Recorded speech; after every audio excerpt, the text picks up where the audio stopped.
There comes a moment in life when your strength feels exhausted, your plans collapse, and your heart whispers, I can't fight anymore. You have tried patience, you have tried effort, you have tried silence. Yet the storm keeps returning. It is in that very moment that faith reminds you of a powerful truth. You were never meant to fight every battle alone. Some battles are too heavy for human shoulders, and that is exactly when Allah steps in, not as a spectator, but as the defender, the planner, and the victor. When Allah fights your battles for you, what stands against you not every battle requires a reaction. Some require your trust in Allah. This truth is difficult for the heart to accept, because human nature pushes us to respond, to defend, to explain, and to prove ourselves. When something hurts us, when someone wrongs us, the first instinct is to react immediately. We believe that if we stay silent, we are weak, and if we step back, we are losing. But faith teaches a deeper lesson. Reacting to everything drains the soul, while trusting Allah restores it. There are battles that are not won by words, arguments, or emotional outbursts.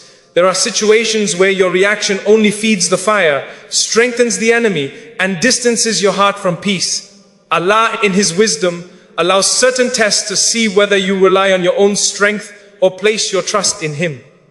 When you choose trust over reaction, you are not ignoring the problem. You are handing it over to the one who controls every outcome. Trusting Allah does not mean doing nothing. It means doing what is right and then stepping back from what is beyond your control. You make your intention pure, you take the halal path, you guard your character, and then you leave the results to Allah. This kind of trust requires courage, because it demands that you let go of your ego. It asks you to accept that you don't need to be understood by everyone, defended by everyone, or approved by everyone. You only need Allah's acceptance. Many people exhaust themselves trying to correct false narratives, chasing respect from those who have already decided to misunderstand them. But Allah sees every injustice, every lie, every tear that falls in private. When you react emotionally, you place yourself at the center of the battle. When you trust Allah, you remove yourself and allow divine justice to take over. And Allah's justice never rushes, never forgets, and never fails. There is a special peace that enters the heart when you stop reacting to every provocation. You begin to realize that not everything deserves your energy. Not every insult deserves a reply. Not every loss requires a fight. Some battles are designed to teach you restraint, patience, and reliance. Through these battles, Allah is not trying to harm you. He is training your heart to rise above chaos. Trust in Allah changes how you see delays and hardships. What seems like silence from Allah is often protection in disguise. What feels like defeat may actually be Allah removing something that would have harmed you later. When you trust Him, you understand that outcomes are not always immediate, but they are always precise. Allah knows the exact moment when relief should arrive. And if it has not arrived yet, it is because something within you or around you still needs alignment. Reacting out of anger often leads to regret, broken relationships, and spiritual heaviness. Trusting Allah, on the other hand, leads to clarity, dignity, and inner strength. It teaches you to respond with wisdom instead of impulse, with patience instead of pride. Over time, you notice that Allah defends you in ways you never could. Situations resolve themselves. Truth reveals itself. People see reality without you having to explain a single word. When you trust Allah in your battles, you free your heart from constant stress. You stop replaying conversations in your mind. You stop planning revenge. You stop proving your worth. Instead, you focus on pleasing Allah, improving yourself, and strengthening your connection with Him. This shift does not make you passive. It makes you powerful in a way that is invisible but unstoppable. Some of the greatest victories in life come not from confrontation, but from surrender to Allah's wisdom. When you choose trust over reaction, you are declaring that Allah is greater than your fear, stronger than your enemies, and wiser than your plans. And in that moment of trust, the battle is no longer yours to fight. Silence for the sake of Allah invites divine defense. And this is one of the most misunderstood strengths a believer can possess. In a world where noise is celebrated and reactions are demanded. Choosing silence feels unnatural. People assume that silence means fear, defeat, or acceptance of wrongdoing. But silence chosen for Allah is not weakness, it is discipline. It is the ability to control the tongue when the heart is burning, to remain composed when the ego wants to explode, and to trust that Allah hears what people ignore. When you are falsely accused, misunderstood, or treated unjustly, the urge to explain yourself is overwhelming. You want to correct the narrative before it spreads. You want to speak your truth so others can see your innocence. Yet there are moments when Allah teaches you that your words are not required because He is already speaking on your behalf. Silence becomes an act of worship when it is chosen to protect your faith, your character, and your reliance on Allah. The tongue has the power to either elevate or destroy.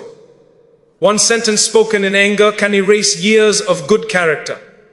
One emotional reaction can turn a test into a sin. Allah, in His mercy, sometimes removes your ability to respond immediately so that you are saved from harming yourself spiritually. Silence allows your heart to cool, your intentions to reset, and your trust in Allah to deepen. In that stillness, Allah begins to work in ways you cannot see. Divine defense does not arrive loudly, it unfolds quietly. While you remain silent, Allah rearranges events, exposes hidden intentions, and shifts hearts. People who once doubted you begin to see the truth on their own. Lies collapse under their own weight. Those who tried to harm you find themselves facing consequences you never had to ask for. This is the power of silence backed by faith. It invites Allah to handle what your words never could. Silence also protects you from the trap of ego. When you speak only to defend your image, you place your self-worth in the hands of people. But when you remain silent for Allah, you place your worth with Him. You stop seeking validation from creation and begin finding contentment in knowing that Allah knows your reality.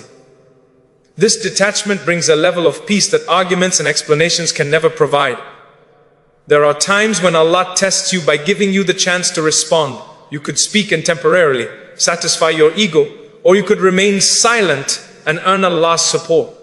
Choosing silence is choosing the harder path because it requires patience and trust without immediate relief. But Allah rewards this patience by becoming your defender. And when Allah defends someone, no accusation can stick, no plot can succeed, and no injustice remains permanent. Silence for Allah also sharpens your wisdom. You learn to observe rather than react, to understand rather than assume, and to respond only when speech brings benefit. Over time, you realize that many conflicts were never worth your words. Many people were never meant to. Oh, be convinced. Many battles were designed to reveal who trusts Allah and who trusts their tongue. In moments of silence, your heart turns inward. You make dua instead of arguments. You seek Allah's help instead of public sympathy. You strengthen your connection with Him instead of weakening it through emotional chaos. This shift changes the entire outcome of the test. The situation may look the same on the outside, but inside, you are no longer shaken. When you choose silence for the sake of Allah, you are not surrendering to injustice. You are surrendering to divine justice. You are declaring that Allah sees what others deny, hears what others ignore, and will respond at the perfect time. And while people may mistake your silence for defeat, Allah knows it is faith in action. When you are wronged and choose patience, Allah becomes your advocate. And this is a reality that transforms how a believer experiences pain. Being wronged cuts deep because it attacks not only your situation, but your dignity, your trust, and sometimes your faith in people. The heart demands justice immediately. It wants acknowledgement, apology, and restoration. Yet Allah, in His wisdom, invites you to rise above the urgency of revenge and step into the strength of patience, promising that He Himself will stand on your behalf. Patience in the face of injustice is not denial of pain. It is the conscious decision to feel the hurt without allowing it to corrupt your soul. When you respond to wrongdoing with anger, you often carry the burden of the injustice long after the moment has passed. But when you respond with patience for Allah, you release that burden into His care. You are saying without words that you trust His justice more than your emotions. Allah sees every detail of what happened, including intentions that were hidden from everyone else. He knows what was taken from you, what was said about you, and what was done behind closed doors. When you choose patience, you invite Allah to speak where you remain silent, to act where you step back, and to defend where you are vulnerable. No human lawyer, no argument, no confrontation can match the defense of the one who controls hearts, events, and outcomes. Choosing patience is one of the hardest acts of worship because it goes against the ego. The ego wants immediate relief, even if it costs spiritual damage. Patience delays gratification, asking you to trust that Allah's timing is more precise than your urgency. This trust is not blind. It is built on the certainty that Allah never allows injustice to go unanswered. Even when justice appears delayed, it is never denied. When Allah becomes your advocate, the battle changes shape. You no longer chase explanations or apologies. You stop reliving the offense in your mind. You focus on your character, your prayers, and your growth. Meanwhile, Allah begins to work beyond your vision. Situations shift. Truth surfaces. Those who wronged you face consequences through paths you never planned. Sometimes they are confronted by their own actions. Sometimes by circumstances that reflect their behavior back to them. Patience also protects your heart from becoming bitter. Injustice has the power to harden the soul, turning pain into resentment and faith into doubt. But when patience is chosen for Allah, the heart remains soft, hopeful, and connected. You learn that your worth was never defined by how you were treated, but by how you responded. This realization restores your dignity far more than revenge ever could. There is a hidden elevation in being wronged and remaining patient. Allah raises the spiritual rank of those who endure injustice without allowing it to corrupt their morals. What others see as loss, Allah records as honor. What feels like humiliation, Allah turns into elevation. Every moment of restraint, every tear held back, every prayer whispered in pain is seen, counted, and rewarded. Patience does not mean accepting abuse or remaining in harm. It means choosing righteousness while seeking lawful and wise solutions. It means refusing to let injustice turn you into someone you are not. Allah's advocacy does not remove accountability. It ensures that accountability comes through divine wisdom rather than emotional chaos. When you look back on moments where you were wronged and patient, you begin to see the mercy hidden within the pain. You see how Allah protected you from worse outcomes, redirected your path, and strengthened your faith. You realize that had you reacted differently, you might have lost your peace, your character, or your closeness to Allah. In choosing patience, you place your case in the hands of the most just. And once Allah is your advocate, no injustice can define your future, no wrong can erase your worth, and no pain is ever wasted. Delays in victory are often preparation for greater outcomes, even though the heart struggles to accept this truth while waiting. When a person is in pain, facing injustice, or trapped in a situation that seems to have no end, the soul cries out for immediate relief. We measure success by speed and assume that if victory does not come quickly, it may never come at all. But Allah does not operate according to human urgency. He operates according to divine wisdom, where every delay carries purpose and every pause is filled with unseen work. Waiting is one of the most difficult tests because it exposes what lives inside the heart. It reveals whether we trust Allah only when things go our way, or whether our trust remains firm even when answers are delayed. Allah sometimes withholds immediate victory not as punishment but as preparation. He strengthens your patience, purifies you, our intentions, and removes your dependence on outcomes so that your reliance rests solely on Him. By the time victory arrives, you are no longer the same person who first asked for it. In delays, Allah reshapes you. He teaches you endurance when you thought you were already strong. He humbles you when pride silently grows. He removes attachments to people, plans, and expectations that would have limited what He intended to give you. What feels like stagnation is often transformation taking place quietly. Roots grow deepest when nothing appears to be happening above the surface. A delayed victory also protects you from receiving something before you are ready to carry it. There are outcomes that, if granted too early, would harm your faith, inflate your ego, or distract you from Allah. So He delays, not to deny but to align. He ensures that when success comes, it does not pull you away from Him but brings you closer. When the blessing finally arrives, it feels different. It carries peace instead of anxiety, gratitude instead of arrogance, and humility instead of pride. Delays teach you to separate effort from entitlement. You continue doing what is right, not because you are guaranteed immediate results, but because obedience itself is the goal. This shift changes everything. Your worship deepens. Your dua becomes more sincere. You stop negotiating with Allah and start submitting to Him. In that surrender, Allah prepares outcomes far greater than what you initially asked for. Often, Allah delays victory because multiple elements must come together at the perfect time. People need to move. Circumstances need to shift. Truth needs to be exposed. You need to grow. What you see as a single issue, Allah sees as a complex system of events that must align flawlessly. If victory came early, it would be incomplete. If it came late, it would feel unbearable.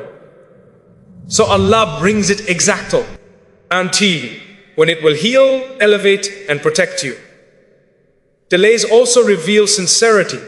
Anyone can be grateful when prayers are answered quickly, but faith is tested in waiting rooms, in unanswered du'as, and in silent nights. When you continue trusting Allah despite the delay, you prove that your connection with Him is not transactional. You show that you worship Him not only for relief, but for who He is. This level of faith is rare, and Allah honors it in ways that go beyond visible victory. Looking back, many people realize that the delay saved them from choices that would have ruined them. The relationship that did not work out, the opportunity that fell apart, the door that remained closed. At the time, it felt like failure. Later, it revealed itself as protection. Allah delayed not because He ignored your prayer, but because He answered it in a higher form. When victory finally arrives after delay, it carries depth. It heals wounds, restores dignity, and strengthens belief. You understand that the waiting was not empty time. It was training, cleansing, and preparation.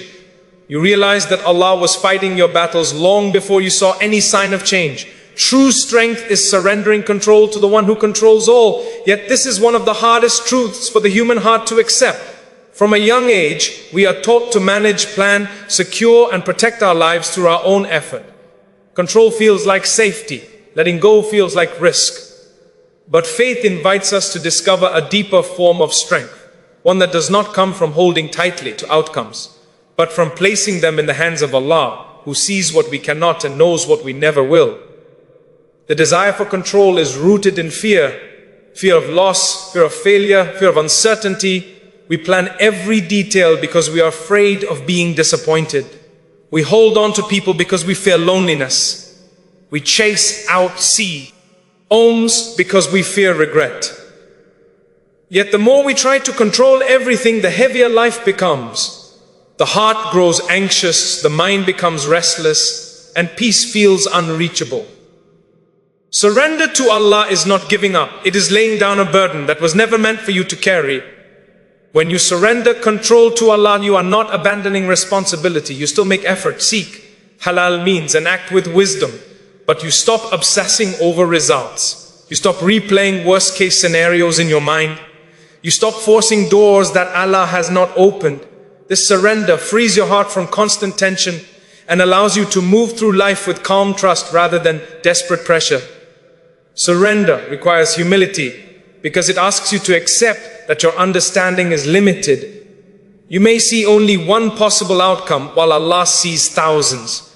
You may believe something is good for you while Allah knows it would harm you in ways you cannot imagine. Letting go of control means admitting that Allah's knowledge is greater than your plans and His mercy is wider than your fears. This admission is not weakness, it is clarity. There is immense peace in knowing that Allah is managing what you cannot. When you place your worries in His care, you stop carrying the illusion that everything depends on you. Your sleep improves, your heart softens, Your prayers become more sincere. You begin to trust that whatever unfolds is not random but intentionally written for your growth, protection and elevation. True strength shows itself when life does not go as planned, yet your faith remains steady. When doors close, but you do not collapse. When expectations break, but you do not lose hope. This stability does not come from confidence in yourself. It comes from reliance on Allah. You realize that even if everything falls apart, Allah remains. And as long as Allah is with you, nothing is truly lost. Surrender also teaches patience with the unknown. You learn to walk forward without seeing the full path, trusting that Allah will guide each step as it comes. This kind of faith transforms anxiety into acceptance. You stop demanding answers before moving forward. You trust that clarity will arrive at the right time, just as relief does. When you surrender control, you stop resisting life and start flowing with divine wisdom. You accept that delays, changes and losses are not signs of failure, but signs of redirection. Allah may remove something you love to give you something better, or to protect you from harm you cannot yet see. In surrender, you learn to say, even through tears, that Allah knows best. The strongest people are not those who dominate every situation, but those who remain grounded when situations dominate them. They do not panic when plans fail, because their trust is not in plans. They do not break when people leave, because their reliance is not on people. Their strength comes from knowing that Allah holds their life with perfect care. Surrendering control to Allah is a daily act, not a one-time decision. It requires constant return, constant reminder, and constant trust. But with each act of surrender, the heart becomes lighter, faith becomes stronger, and life becomes more peaceful. This is true strength, the kind that no hardship can take away. When Allah fights for you, even losses turn into blessings. Though at the moment of loss, this truth feels almost impossible to believe. Loss hurts because it takes something the heart was attached to, a person, an opportunity, a dream, a version of life you had imagined. The pain makes you question why Allah allowed it to happen, and the mind searches endlessly for meaning. Yet faith teaches that nothing is taken without wisdom, and nothing is removed without a purpose that serves your soul, even if that purpose is hidden at first. A loss feels like an ending, but in Allah's plan, it is often a redirection. What you see as something falling apart, Allah sees as something being cleared away to make room for what is better. Many losses protect you from harm you never saw coming. Many endings save you from paths that would have broken you slowly. When Allah fights for you, He removes what would have distracted you, weakened your faith, or delayed your growth, even if your heart was deeply attached to it. Loss has a way of stripping the heart down to its truth. It exposes where you placed your security and what you relied on for comfort. When something is taken, you are gently but firmly reminded that ultimate stability does not come from people, possessions, or plans. It comes from Allah alone. This realization is painful, but it is also liberating. It returns your heart to the one who never leaves, never changes, and never disappoints. Sometimes Allah allows a loss so that you stop settling for less than what you deserve. You may mourn what you lost without realizing that it was limiting you. You may grieve a door that closed without knowing that it was blocking a far greater opening ahead. When Allah fights your battles, He ensures that what remains in your life serves your faith, your dignity, and your future. What leaves does so because it no longer belongs in the story Allah is writing for you. Loss also deepens empathy and wisdom. Pain softens the heart in ways comfort never can. It makes you more aware of others' struggles, more gentle in your words, and more sincere in your prayers. Through loss, Allah refines your character and increases your spiritual depth. What feels like emptiness becomes space for growth, understanding, and closeness to Him there. There are losses that redirect your entire life. A missed opportunity pushes you toward a better one. A broken relationship saves you from long-term pain. A failure humbles you and leads you to a path more aligned with your purpose. At the time, these losses feel unfair and unbearable. Later, they reveal themselves as turning points that shaped you into someone stronger, wiser, and more grounded in faith. When Allah fights for you, He also heals you after loss. He replaces what was taken, not always with the same form, but with something that brings more peace. He fills the emptiness with tranquility, resilience, and a deeper connection to Him. Over time, you realize that the loss did not destroy you. It redirected you, refined you, and raised you. Even when a loss is never replaced in the way you hoped, Allah compensates the heart. He gives patience, understanding, and strength that could not have been gained otherwise. He rewards endurance in ways seen and unseen. Every tear shed in loss is counted. Every moment of pain endured with faith is honored. Nothing is wasted when Allah is the one managing the outcome. When you look back, you may find gratitude where there was once grief. You may thank Allah for removing what you once begged Him to keep. This does not mean the pain was imagined or small. It means Allah turned something heavy into something meaningful. This is the mercy hidden within loss. When Allah fights for you, loss is never the end of the story. It is a chapter that shapes you, strengthens you, and prepares you for what comes next. What you lose in the hands of Allah is never truly lost. It is transformed into something that serves you in ways you could not have imagined.